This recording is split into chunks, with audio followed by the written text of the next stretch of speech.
আশুলিয়ায় নির্বাচনী প্রচারণা ও জনসংযোগ। মোহাম্মামুন হোসেন, ঢাকা ব্যুরো।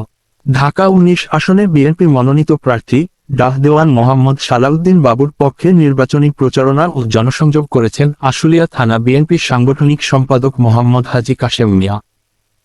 আজ বৃহস্পতিবার ২৯ জানুয়ারি ২৬ আশুলিয়া বাইপাইল মডেল টাউন এলাকায় আশুলিয়া থানা বিএনপির সাংগঠনিক সম্পাদক মোহাম্মদ হাজী কাশেম মিয়ার নেতৃত্বে একটি দল খামসোনা ইউনিয়নের ৭ নং ওয়ার্ডের বিভিন্ন এলাকায় বাইপাইল এসে পরিবহন থেকে শুরু করে আশুলিয়া থানা রোড ঘুরে ধানের শীষের প্রার্থীর পক্ষে নির্বাচনী প্রচারণা ও জনসংযোগ করে আশুলিয়া ছাত্রদলের অফিসের সামনে এসে শেষ হয়।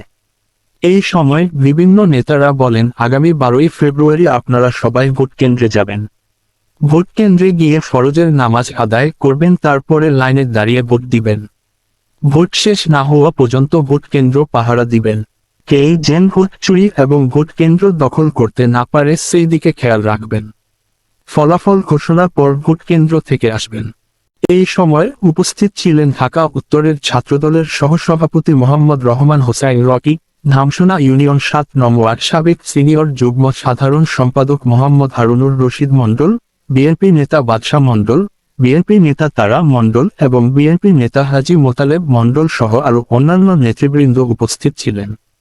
সংগ্রামী সাথী বন্ধুরা, শুধু ভোট চেয়ে বসে থাকলে হবে না। আগামী ১২ তারিখ পর্যন্ত আমাদেরকে ভোট পাহারা দিতে হবে। কারণ এই দেশে দিল্লির চক্রান্ত বাস্তবায়ন করার জন্য যে একটি দল, সে দলটি স্বাধীনতার বিরোধী শক্তি, স্বাধীনতার পক্ষের শক্তি নয়। তাদের কাছ থেকে সাবধান থাকতে হবে। আর ১৯৭১ সালে আমরা যুদ্ধ করেছি দেশ রক্ষার জন্য।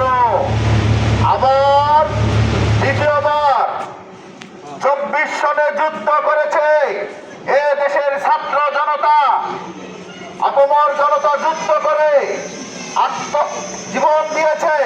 কেন দিয়েছে? সেই স্বাধীনতা রক্ষার জন্য।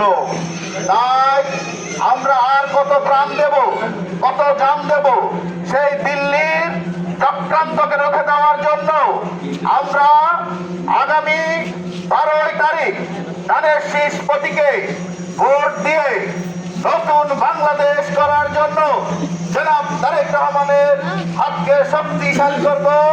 আমাদের ঢাকা ১৯-এর সংসদ সদস্য ডাক্তার দেওয়ান মোহাম্মদ সালাউদ্দিন বাবু ভাইকে আমরা যদি বিপুল ভোটে বিজয়ী লাভ করাতে পারি, তাহলে আমাদের এলাকার যে সমস্ত সমস্যা, গ্যাসের সমস্যা, রাস্তাঘাটের সমস্যা, স্কুল কলেজ এবং শ্রমিক ভাইদের যে সমস্যা, তারা চাকরি করে